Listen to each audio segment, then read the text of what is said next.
Today is Saturday, February 28th, and this is the Bunny Slippers Are Evil Job Seekers Call-In Show, presented by Evil Bunny Consulting.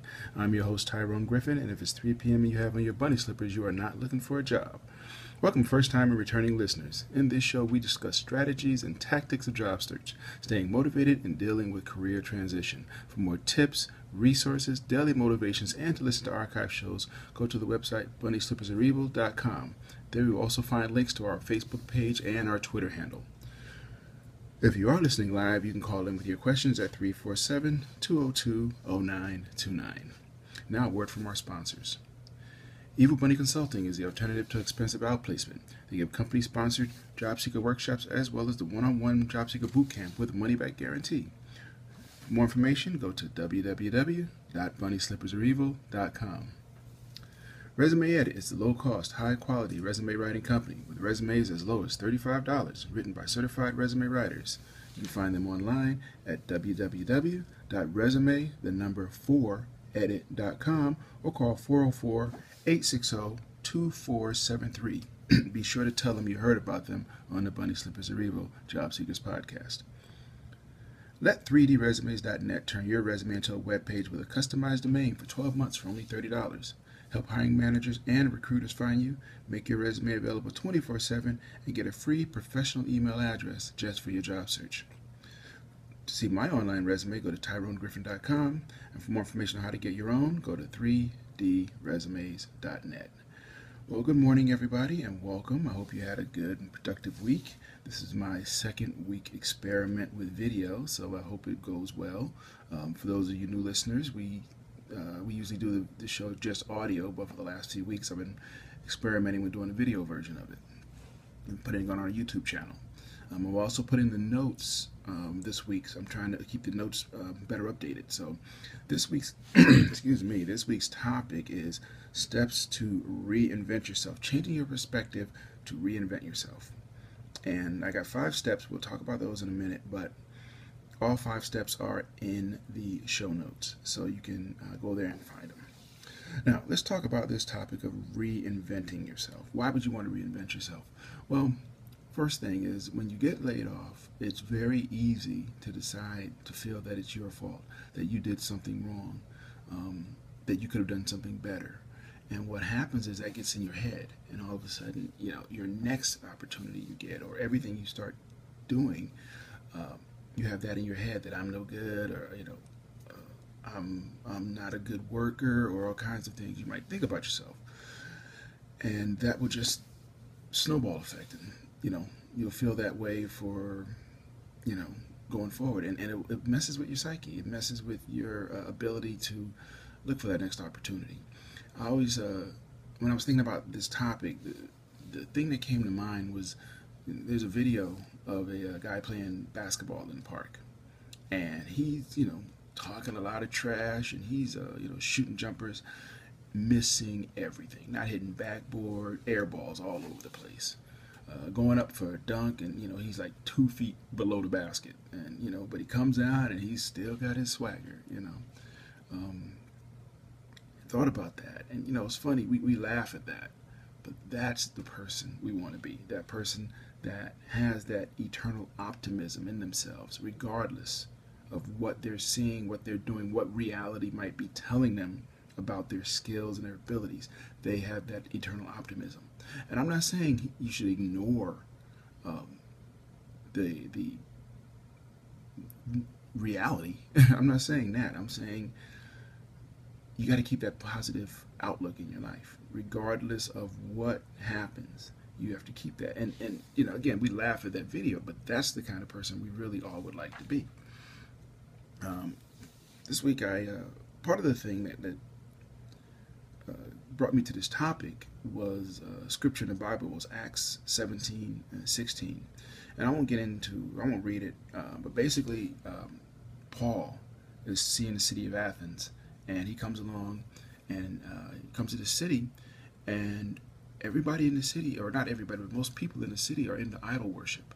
And Paul's trying to spread the word about Jesus Christ and God. And he gets there, and these people are worshiping idols. They're worshiping, statues and all kinds of things. And some people would say, well, if you were in that situation where you're trying to spread the word of one thing and everybody is so caught up in something else, you just give up and walk away. But what Paul did was he used that.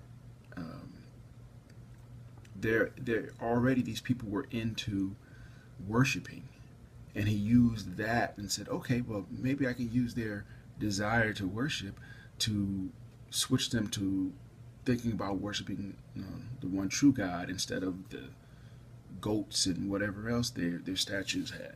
So he changed his perspective, and that's where the thought for this show came from. It was just that idea of seeing something and changing your perspective. What was it in Star Trek? And I'd say this and tell this story in tribute to Leonard Nimoy, who passed away yesterday. It was a Star Trek II, The Wrath of Khan, where they were down at the planet, him and Kirk, or he was on the Enterprise, and Kirk was on the planet, and they knew that somebody was listening in, so they were using coded messages. And he said something, to let Kirk know that he knew that they were being listened, and he was about to change up everything. Hours could be in days. That was that little change in his in what he said, and from that, the guy that was listening to them, Ricardo Montalban, he thought that it would take a few days to fix the ship when it was really going to take a few hours. So, they kind of changed their perspective up on him. But again, I say that in tribute to Leonard Nimoy, who passed away. I had to find a way to shoehorn it into the show, But anyway, so my point is, depends on how you look at things. Another reference was Star Wars. Yeah, I'm a science fiction fan. With Obi-Wan Kenobi after he died, and he came back, and Luke, that's when Luke found out that, Darth Vader was his father. And Luke was, he was particularly ticked off at Obi-Wan. And, it's kind of weird when you're mad at a ghost. But he was having this argument with Obi-Wan about, why didn't you tell me he was my father?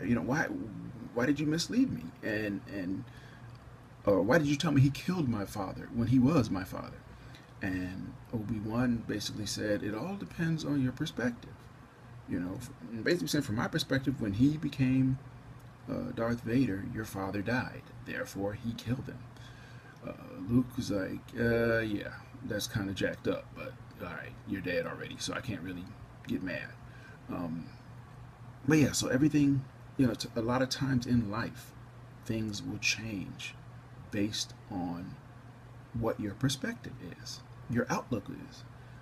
So again, I go back to that guy in the park, and there was a commercial, I think, that had it, and this guy was just throwing up everything, just shooting air balls. I mean, he'd take a shot and they'd have to run across the street to get the ball. Dude was like, hey, I'm the man. That eternal optimism. We have it as children. I think about one of my all-time favorite movies, and I never read the book, but one of my favorite all-time animated movies is The Polar Express. And it's that scene at the end where the narrator is talking about how as he got older, as him and his sister got older, his sister could no longer hear the bell. That the little bell that he had been carrying, and was his connection to Santa Claus. But he said he always could hear it, but his sister stopped hearing it. As children, we have that optimism, that eternal optimism of life. That's how children can go out and play and fall down and get up and go inside and cry, and mother or father kiss the boo-boo, and then they run right back outside, right back at do the same thing that they just did that hurt them. That's that optimism that as adults it gets sucked out of us, maybe with life just kind of sucks those things out of us. But how do we get that back? How do we get that optimism? How do we use that optimism to reinvent ourselves? How do we use it to stay positive, stay focused, and try to improve ourselves in everything we do? Particularly again at the time of a layoff, it's very easy to get down on yourself and think that, why me, and boo-hoo, and you know I've talked about it, how people go through those, those 6 or 7 degrees of, of, of rejection, or whatever it is, where you're just feeling bad, you blame yourself, and then you have to come out of it, and yeah, that's it. But you have to go through it. When you're in transition, you don't have 6 months to deal with that. You got to get a job tomorrow, so you got a weekend to go through all those steps of depression, I think it was. So anyway, first time listeners, I'm sorry. I tend to go through rat holes sometimes, and but let's talk about the idea of how do you reinvent yourself. Let me make sure I keep up with my notes here. Yeah, I do have notes, believe it or not. I haven't used them yet in this episode, but I do have notes. So what's the first step to changing your perspective to reinvent yourself? Well, the first step is an honest self-assessment of who you are, or what has worked for you, and what hasn't worked. Look at the last job, look at the last 3 or 4 jobs, and honestly write down what you could have done differently. What you did, great. Write down the good and the bad, not just, well, here's the things that I screwed up on. Write down everything. What did you do that was good? What did you do that was could have been done better, or could have been done differently to have a different outcome? Not necessarily, I won't say done better, but you could have done things differently. But just write it all down. Now, nobody's going to see this. And don't write it with the impression of, oh, I'm going to show this to my friends when I'm done. No, don't put it down with that in mind. Write it down. This is your personal document, your self-assessment. And self-assessment is worth doing regularly anyway. Things are going great. Do a self-assessment. But back up. Let me back up. The reason I have 5 steps is, like anything else, if you don't have a plan, we look at so much in life. Things that don't work out, and things that don't work out for people, and you realize a lot of times nobody has a plan. Truly, I think I would venture to say most of the time going through life, most things that happen, people don't have a plan for it. They're just doing things. So the first thing you got to do is put together a plan. That whole idea, plan the work and work the plan, or the other famous saying is, those who fail to plan to fail. As a parent, I've said that to my progeny, my son, many times. If you don't have a plan, you're planning to fail. And when you fail, you actually succeed, because you didn't plan to succeed, you planned to fail. So when you circular logic. Anyway, so that's why I have this 5 steps, because you got to have a plan. So again, the first step was that honest self-assessment. So again, you're writing this. You're not writing this for anybody else. You're writing it for yourself. You're writing it a document that you can look at and be honest. If you think you screwed up something, or if you screwed up something, write it down. That, okay, I could have done this. I blew this off. I shouldn't have done that. I ignored this. I shouldn't have done that. But be honest about it, and the things that you've done, and then let it fly. You have to have a glass of wine with it, and do that, and let yourself just be honest with yourself. So that was the first thing, is to develop an honest self-assessment. Step number 2 is look for patterns. Now, everything you wrote down, you didn't write it down with the idea of, oh, okay, these things go together, those things go together. Write it down. You wrote it down randomly, just whatever you could have done better. Now you got to go back and look at that list. Now, believe me, it's easier to look at it than it was to write it. But writing it is the hard part, because when you're writing it, you're feeling like everybody's against me and I'm just a bad whatever. When you're reading it, Just read it over, read it over, read it over. You know, maybe you have 20 or 30 things you've listed, bulleted. Read them over. Read them over and over, and see. Look for patterns. Look for things that, oh, okay, I see that I'm doing similar things here, you know, and these things that I could have done better. Um, they're very similar. There are certain things I really could have done better, but they're all in the same particular area. Oh, okay, let me put those together. Let me put them over here. And these things that I did great, the things that I got kudos for, they fall in this realm. Okay, oh, okay, all right, let me put those together. And then, you know, you start to develop uh, patterns, and you start to see patterns of things in your behavior that you could do better, and things in your behavior uh, that you feel that, you know, you're really knocking it out of the park on. Okay, so, you know, look for those patterns in your work, and in your successes and your failures, if you want to call them that. But again, the goal here is to be honest about who you are, what kind of person you are. And invariably, a lot of times, we don't know because we've never done this type of self-assessment, so we really kind of never know, oh, this is really who I am. You know, this is my true nature. But that is the first thing, you know, to know yourself before you can reinvent yourself. You have to know what you're working with. You can't just decide, I'm going to be that, when you don't know, you know, it's like you're taking a journey and you're going here. But to get here, you kind of got to know where you are. And if right now you're all over the place, you don't know, you can't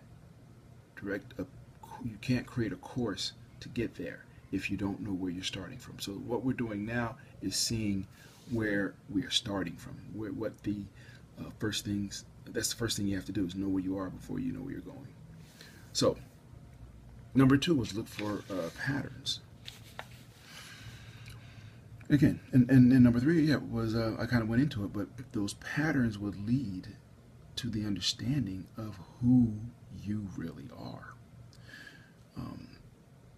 The thing about it, as I was saying, we never, I think in general, you know, we learn who we are through our experiences.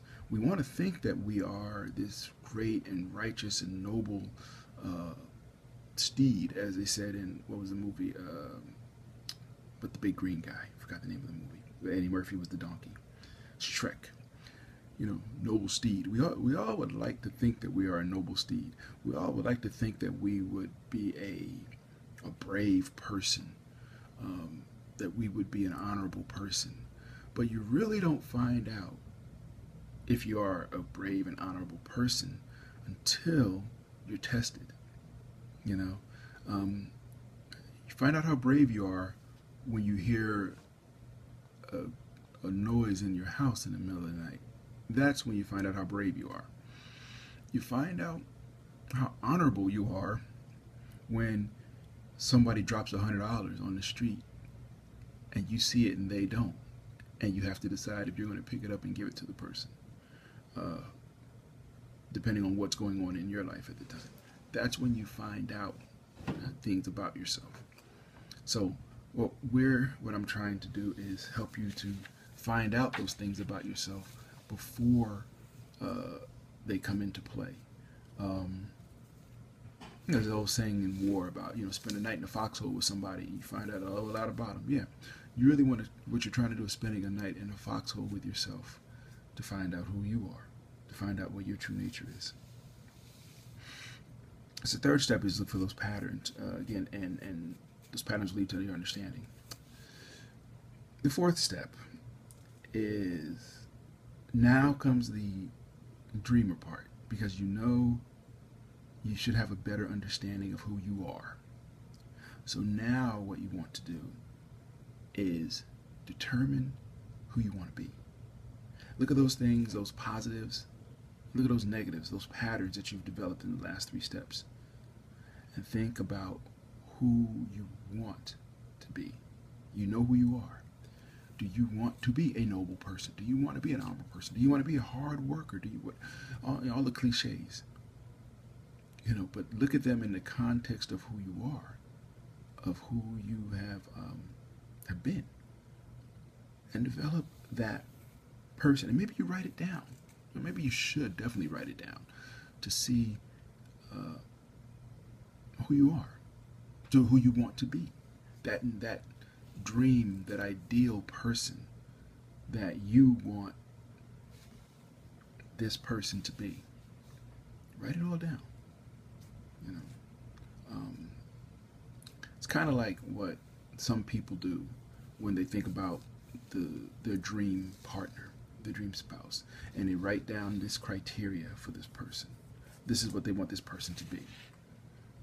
Same thing, but write it down for yourself. But this is the person that I want to be. This is the person that I want to present to the world. And you'll see, well, that person is drastically different, or maybe drastically different than who I am. Maybe I want to walk with confidence. We talked about swagger, and yeah, I'm putting together a show soon on swagger. But think about that person that you really want to be, your ideal person. And then the fifth step. The fifth step is usually probably one of the harder steps. The fifth step is to start acting like that person. People will tend to say, well, next time I go on an interview, I'm going to be this way, I'm going to be professional, I'm going to whatever. Just don't wait, start now. I remember when we talked about last year or the year before, I think I talked about New Year's resolutions and how I see people, will come up with their New Year's resolutions in November. And they say, in the new year, I'm going to be kicking it. I'm going to be doing this. I'm going to be doing all these things. But you know what? It's like if you decide I'm going to stop smoking for the new year. But in November and December, you puff 4 packs a day just to try to get them in because you're about to give it up. If it's worth doing, it's worth doing now.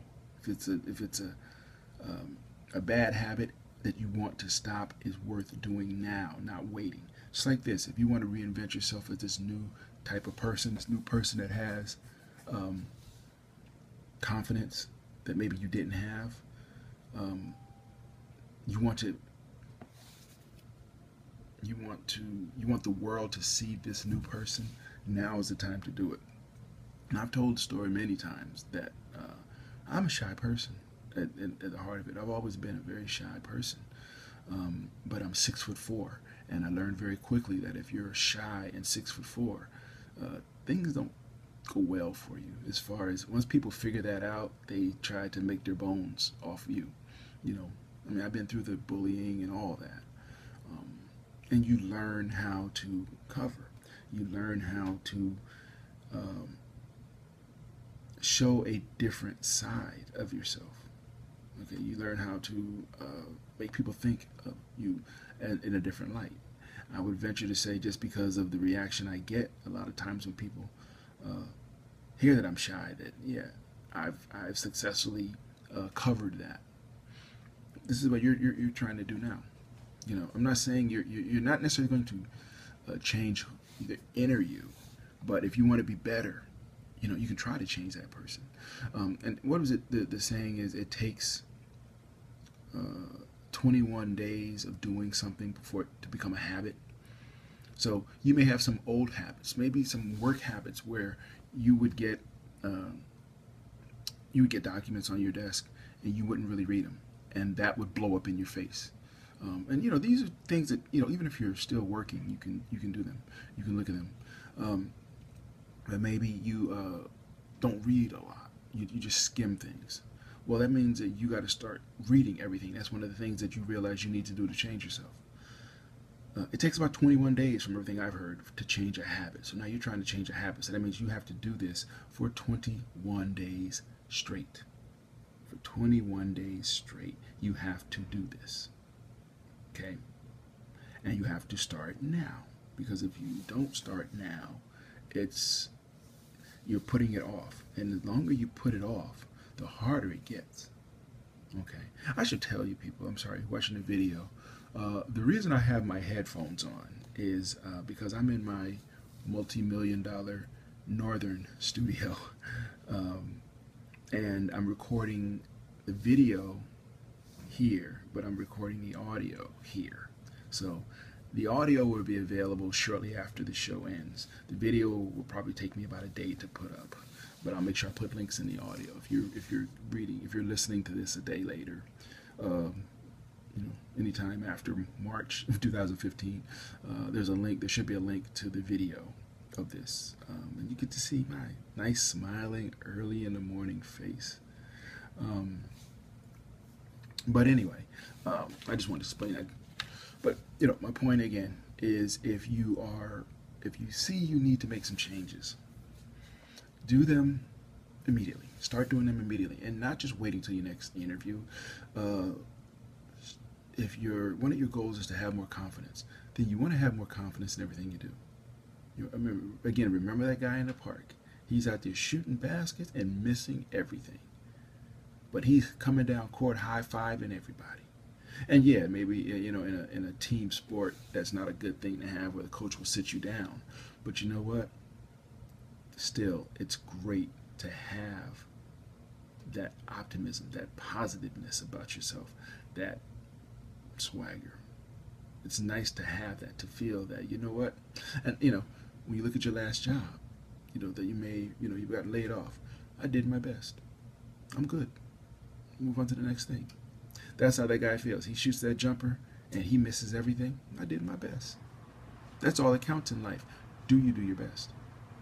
Do you really do your best with everything you do? If you're doing that, then there's nobody anywhere that can complain about anything you're doing. Even yourself. You're doing your best. But have that confidence. Whatever you decide to do, whatever changes you decide to make, whether it's reading more, start reading more now.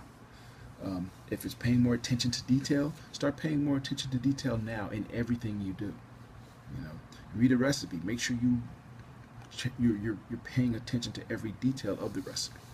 Whatever it is you decide to do to change yourself, start now, because it's going to take you an average of 21 days. One of the things that I started doing was, at the end of the day, at 15 minutes before I go home, I'd stop everything and I'd write down the status of everything that I'm doing. Try to do just one line, one sentence. Here's the status of the things that I'm working on. And then the next thing would be to write down the to-dos that were left for each of those things. So then the next day when I came in, I had my to-do list already. But it was based on the things that I could see, okay, I have to do this because this. Instead of I'm coming in the morning cold and trying to remember, oh, excuse me, I'm so sorry. Yeah, as you can tell, I'm doing this early in the morning. But I could do my to-do list. I had my to-do list for the next day, and it was based on a time when my head was totally into what I was doing. So anyway, those are the 5 steps I thought about to help you reinvent yourself. I hope they were helpful. I hope you got something good out of the show. Got about a minute and a half left, and I wanted to say thanks for listening. If you are listening live, or if you're listening on the website, please feel free to leave feedback in iTunes if you like the show, and if you don't like the show, leave some feedback, because that will help other people find the show, and I truly appreciate it. That will help the show get found. If you have a free job seeker networking event coming up, you'd like me to announce it on the show, please send it to me at Tyrone@bunnyslippersarevil.com. But just be aware that I may have to edit any submissions for length and content. And finally, when you land, please don't forget us. Please support this show by visiting our Cafe Press store and buying a t-shirt, a water bottle, a coffee mug, a clock, or a sweatshirt, anything. I'll show you next couple of weeks. I'll have my shirt on, and I'll show you what it looks like. But help support us, because I don't make a lot of money off of that. But on top of it, if you do, it will help you remember what this time was like. I don't want you to forget this, because it's the moment you forget this is when you put on your career bunny slippers and you set yourself up for being in transition again. So with that, thank you for listening and watching. We'll be back next week with another great show. Take care, have a good one, and I will talk to you soon. Bye-bye.